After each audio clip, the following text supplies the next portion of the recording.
All right, everyone, welcome. New class, new chapter. Forging ahead in Tanya, we're holding chapter 26. And chapter 26 is going to be a very, very important chapter. Well, it's the beginning of a little bit of a journey. Because until now, the Alter Rebbe is discussing how everything goes right. Right? If you think about the greatness of God, then A, B, and C are going to happen. And we say, it's very easy to do a mitzvah. Why? Because when we think about the impact of a mitzvah, or learning Torah, you unite with God, and the mitzvahs are God's divine will, yada, yada, yada, as Jerry Seinfeld would say, then it's very easy to do a mitzvah.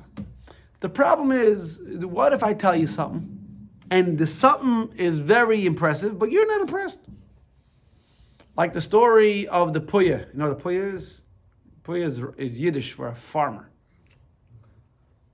It's a puya. The farmer comes to Paris, goes to the Louvre, and goes to see the Mona Lisa.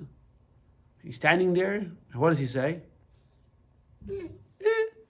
I don't get it. And he said to everybody, if you're like a regular person, you make believe, oh yeah. But the farmer says out loud probably what everyone's thinking. I don't get it. Right? It doesn't say anything special. You better they're building a special room for Mona Lisa now. Yes. So that. And there's also a move to move it back to Italy. Everybody's giving back everything. Because it came from Italy. Well, there's an Italian artist. Yeah, but big deal. Anyway. A piece of Italian artwork. Anyway, so the story goes that the guy standing by a beautiful painting, and he says, I don't get it. And happened to be next to him one of the curators of the museum, hears him exclaim his unimpressiveness. So the curator turns to the farmer and says, listen, Mr. Imbecile. He said, the painting is not on trial here. You are. If you can't appreciate it, it's a you problem. But here we're talking about, this is a self-help book. How do I serve God? What happens if I contemplate in God's greatness and everything else, and it's not working? And why? Because there's some other problem. Let's get into it. Chapter 26, page 342 in the old print. 351 in the new print. There you go, thank you. Baram, however, could gain, for example, it has to be made known the general principle. What's the general principle? Just like when you have a wrestling match, and in order to win, two people that are wrestling with each other, in order to tackle the opponent. If one opponent is lazy and sluggish, the opponent will win easily. Even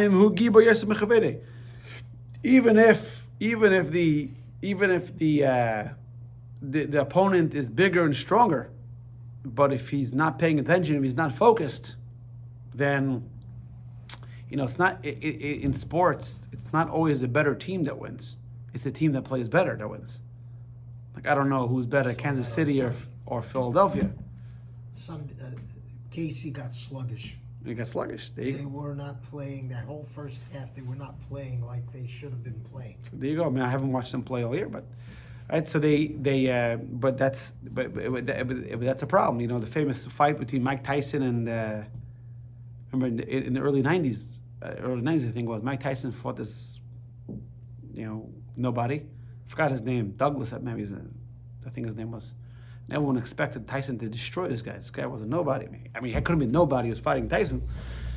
But Tyson was knocking people out in 30 seconds. What happened was Tyson didn't take the fight seriously. And this guy knocked out Tyson. Right? Remember that? Yeah. I don't remember the guy's name. I think it was Douglas something, no? Buster Douglas? I think so. Right? Look at So that later. so the kocha mamish, the same thing is b'nesech neitzer. The same thing the Alter Rebbe says is with our inclination to overcome our evil inclination. Efshar lenatzchi. It's impossible to conquer it. When with laziness and sluggishness, which comes from the state of the element of earth, lazy. One of the things the Yetzer Hara tries to make you do is be lazy, in order that you shouldn't do the mitzvah. In fact, we just came from Parshas B'Shalach. The end of Parshas B'Shalach, Amalek attacked the Jewish people, and Amalek is known as the arch enemy of the Jewish people. And one of the questions raised is, they weren't like the only people that attacked the Jewish people.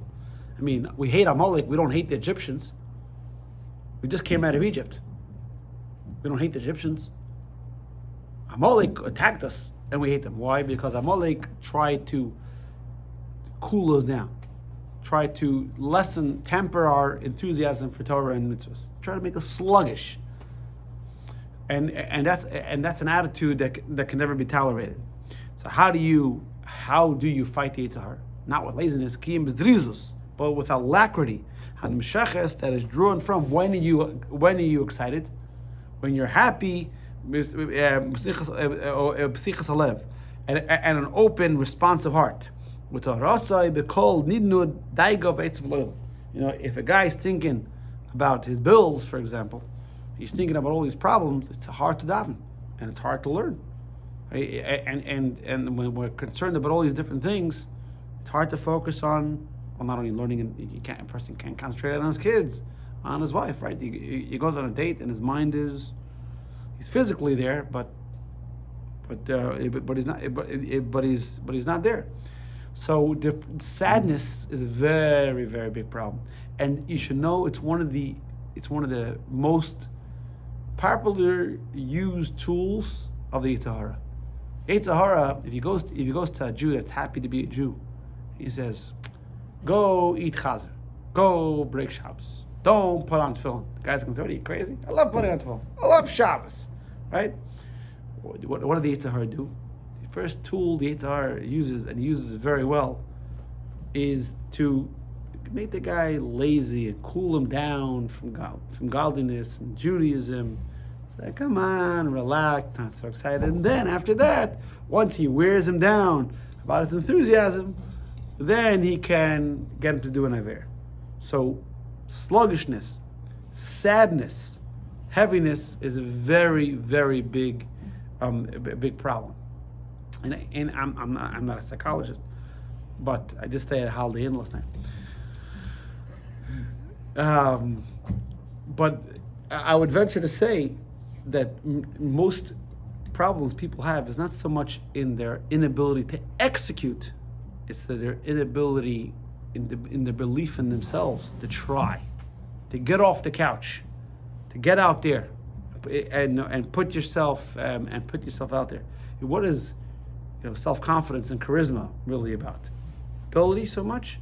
They go out there, yeah, I can do it, right? Because they believe in they can. But a person who's sad or self-doubting and I can't do it and is heavy, then he's not going to get anything done. That's what the Yetzer Hara wants. Judaism is a doing religion. Do this. We're constantly. There's a lot of do-nots.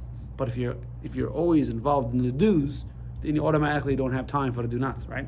If you're in shul davening and learning, then you don't have time for whatever it is. What? Murdering. Right? When you're sitting on the couch and you're sitting there, oh, no. I wonder if I can walk out of Walmart with a 75-inch TV. Right? I saw someone sent me a meme. The guy says he's sneaking eggs in his jacket bag. He's stealing eggs. Right? All right. With a joke. So, Kamosh Kosov. Now we have a contradiction. On one hand, the Alter Rebbe starts off chapter 26 saying sadness is terrible. On the other hand, there's a verse from King Solomon that says sadness is good. You see over here, in every sadness, there's profit. Pirushay, that means there's some good that comes out of sadness. So which one is it? Is sadness good or sadness bad? Can't be both. So Alter Rebbe is going to say, no, you have to study King Solomon very well. That the sadness itself is bad. Sadness itself is bad. What comes out of it is good. If you look at the verse, it says, from the sadness there will be profit. But not the sadness is good. It says, mashma, from the language of the wording of the verse, there shall be profit implies the sadness and self-doubt. Itself is not good. It says only some profit, ultimately some good will be derived from it. So what's the problem? The problem is the guy, he thinks he's a zero, right? Like zero Mastel, right? That's why his name is zero. I never knew that. Yeah, because his parents, he once said his parents always said he'll never amount to anything. That's why he took the name. His name wasn't actually zero. He was a Yid. Well, I know that. Yeah. But I didn't know how he got his name Yeah. Zero. So a guy thinks he's a zero, right? And he thinks he's the ability and he can't do anything right? So, say a little dark humor. I once heard a comedian says, the problem with a person trying to commit suicide and failing is you just found out there's one more thing in life you're bad at.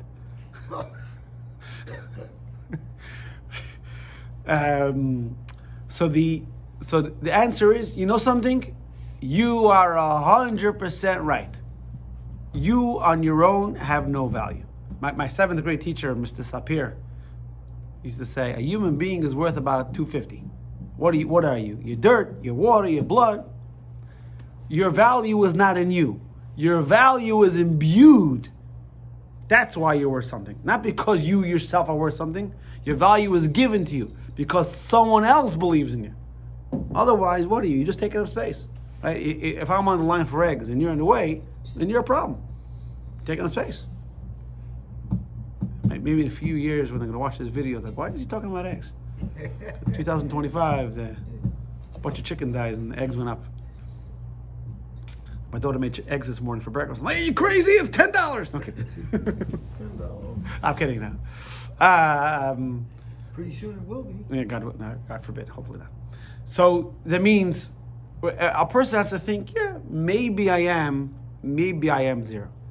Yeah, on my own. But the Eirishter, the creator of the world, decided to give me a mission in life.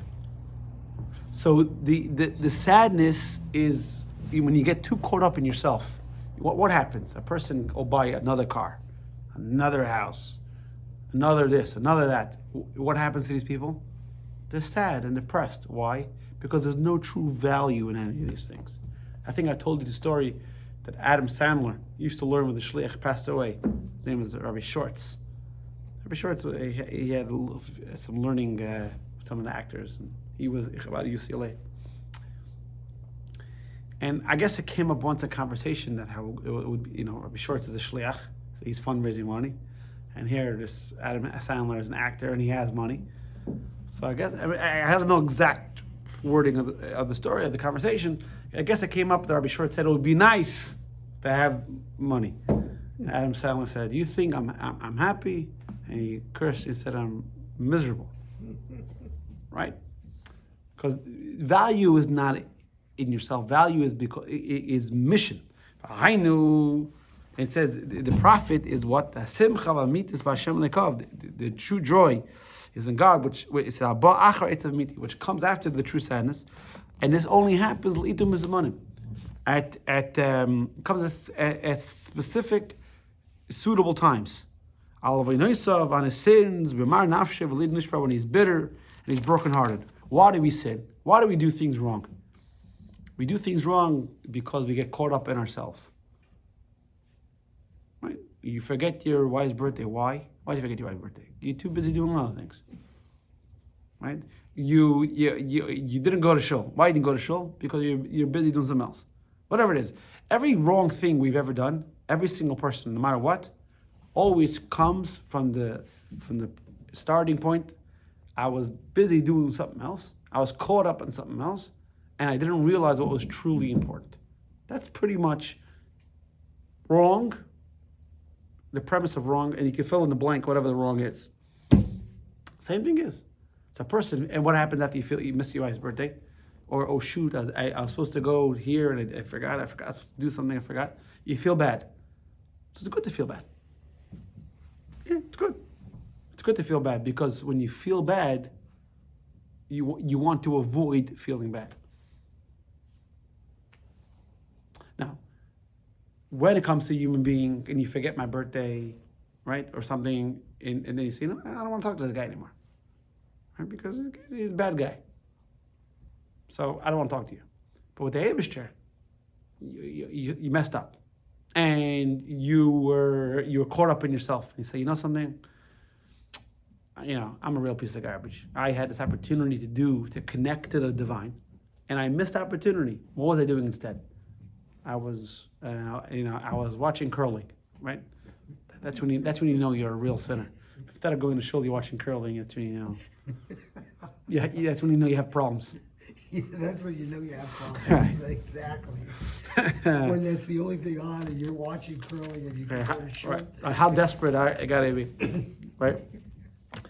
But then the joy comes from that because now you realize I have the ability to make it right. See, when you make a mistake against a human being, I don't know.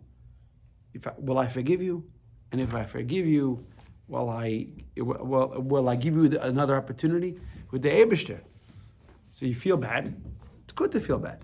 Feeling bad is good, by the way. It's one of you ever see that kids movie, which is not a kids movie, Inside Out? Yes. You know? Both of them. I didn't see the second one. But in the movie Inside Out, it's about this girl, 10, 12 years old, whatever it is, and the feelings inside of her. She's 10. 10, okay. And in the movie, the feeling of joy is trying desperately that the girl shouldn't feel sorrow, shouldn't feel sadness.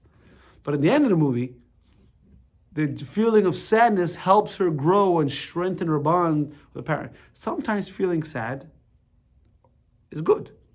Not because it feels good to feel sad. Feeling sad, it feels bad. But it's what comes out of that. The problem could be when a person just wallows in sadness and can't move on.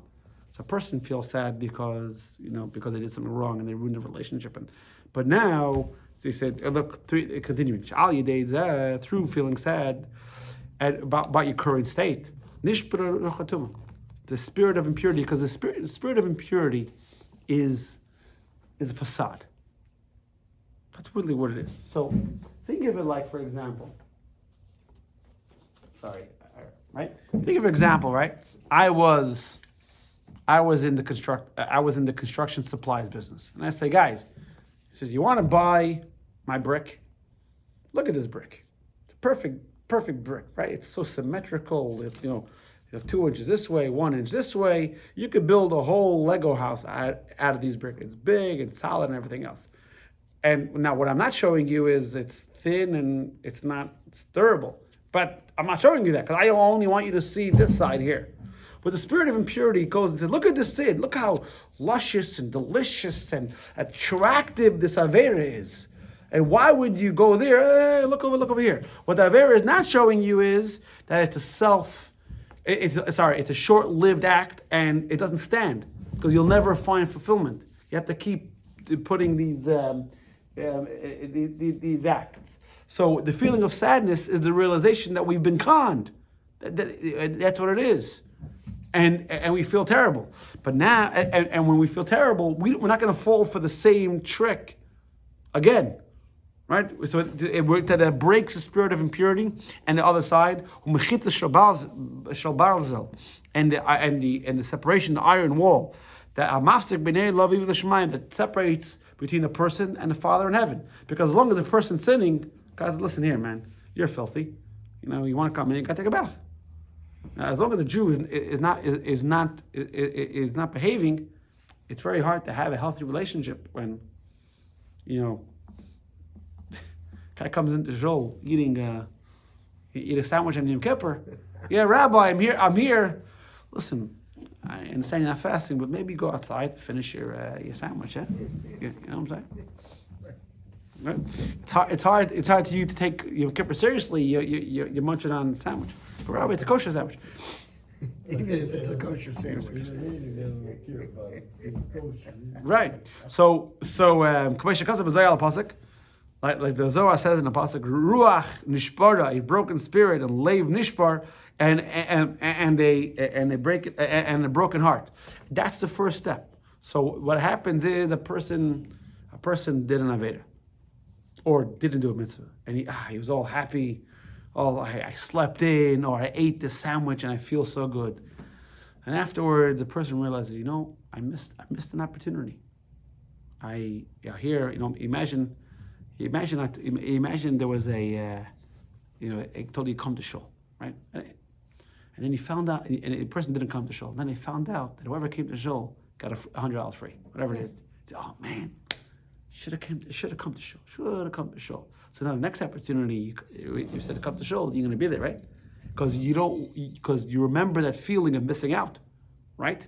That's what the spirit of brokenness. You remember the miserable feeling because you didn't do the mitzvah. So now when the Yetzer Hara says, "Hey, sleep in," you say, "Oh, I'm not doing that again. I'm not coming into shul." Right? A guy comes into shul with a sandwich and a kippur. He doesn't know, and everyone turns around to him and says, "What are you, an idiot?" Right? He doesn't want to feel that.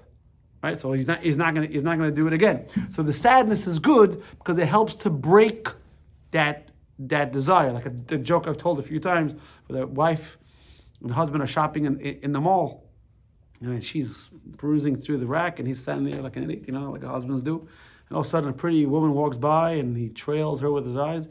Without missing a beat, the wife says, "Tell me, was that really worth all the trouble you're in now?" Right? So he's not going to do it again because he knows, right? So the negative feeling helps to break that temptation for next time. And then the preceding verses will be fulfilled. What it says, make me for joy and gladness, as to restore for me the joy of your salvation and support me with your generous spirit. And this is why the Arizal instituted to say, there's a prayer that's not much practiced now. It's called Tikkun Chatzot. People would wake up after midnight to mourn the destruction of the temple. And he included in that prayer this Mizmor Zeh, this psalm, which talks about the broken spirit, because the broken spirit leads to joy of opportunity. So imagine a person is in an accident, right? And he's sitting there on the side of the road, and he thinks that's it, this is the end, right? And he's thinking to himself all the lost opportunities that he could have had, that he could have done. He could have. He said, oh, what did I do? I spent more time at the office. I didn't say this, right? I got to fight over these petty things, right? And he thinks it's all over, and he loses consciousness. Then the ambulance comes and rescues him, and he wakes up. He says, okay, I'm not going to make the same mistakes I made last time, right? God gave me a new lease on life. Now I'm going to pay attention to what's important. That's kind of what's happened, right? In order to learn to learn, to study with true joy in God that comes after the sadness. This joy has an advantage. It's some greatness, like the joy, that light that's appreciated. That's appreciated after darkness. Right? You can be. You want to appreciate freedom. Lose your freedom for a little bit. Those hostages that came out, they're going to appreciate. They're going to appreciate freedom, right? You starve a little bit and you appreciate food, right? So when a person is sad, then they really appreciate joy. Like the Zohar comments on the verse, I saw. Yisrael in Chachma is an advantage of wisdom, menasichlos, over foolishness. And everyone says, what do you mean? Obviously, there's an advantage of wisdom over foolishness and light over darkness. No, but when you're comparing one to the other, you can have a bunch of smart guys hanging out together. You don't really appreciate how smart they are. It's when you get some dumb people in the room, like, wow, this guy's really something, right? So Mikra Mole Devakasav. Furthermore, the verse explicitly states, Moshe warns us that that we have to serve Hashem with joy. Now, how do we build it up? When we bounce off the sadness. So we're going to stop here at the 21st of Shvat on 346. 355 in the new book. And next time, the Alter Rebbe is going to get into some practical solutions. How do we break that facade? How do we train ourselves that to see, a person? And by the way, it's not always bad. Sadness, by the way, is not always bad because guys, overeating, cookie dough. You ever see those people that sometimes the person is sad, or sadness, or it could be depressed from life circumstances, money, trouble, health, whatever it is, and he can't serve God. How does a person overcome that? And that's going to be next week in part 2 of chapter 26. Ira, see you next week.